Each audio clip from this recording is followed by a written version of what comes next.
The Ezekiel, a favorite of many, but for some it's a struggle. So if you do struggle with the Ezekiel, it's probably because there's pain going down to your fingers, or because it just seems like your gi sleeve is too short, or it'll feel like your hand is on the wrong part of the neck. Pay special attention to the two-step sleeve setup I show you in this video, and those problems will go away. Alright guys, so we're going to go over the Ezekiel and go over some of these details that will massively increase the percentage of finish for this. So what we're going to do first is set this up. Sometimes when we have our cross-facing mount, whenever this person decides to bring this arm up in front, I'm going to underhook it, but a lot of times they'll be pushing down. This is a good time for me to go for the Ezekiel. So I'll pull the arm down even further and use my head to open up the space. Now, it might be tricky to see, but this is what we're going to do to first set the Ezekiel up. This detail will help a lot with finishes.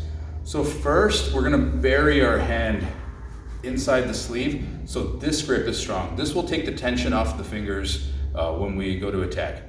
But now, when we go to finish, we're going to do the opposite. We're going to pull as much of this hand out as possible so that we can make this little transfer. Okay? So we're here. I'm going to do that exact thing. I bury my hand. Now, I'm going to pull as much of my hand out as possible because I don't want to try to finish here. This is a mistake. He can resist this. What I'm going to do is make this transfer with my head all the way to the far side, getting this arm to the far artery. And now I just do a small extension and it's an easy tap. Okay? So if we try to force the Ezekiel here, anyone that's tough is going to resist this all day. Okay?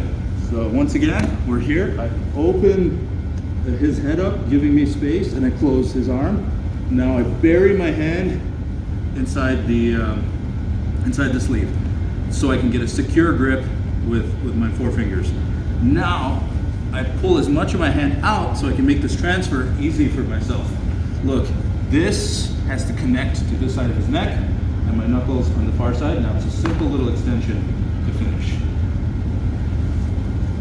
Now, Ezekiel does come with the risk of getting bridge and roll, but we can finish on the bottom as well. But if I keep my head on this side, I'm going to have trouble finishing.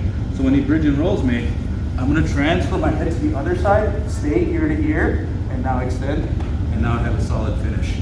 If I try to do this with the head on this side, posture up. I'm going to put he's going to end up putting a ton of pressure on my hands. Yeah, so let's see that again.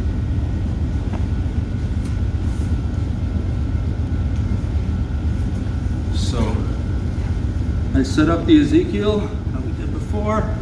Now, if I keep my head on this side, when he bridge and rolls me, he's going to be able to posture. This is already tremendous pressure on my knuckles. But if I stay on this side, ear to ear on him, try to posture up, it's already a lot of pressure on him.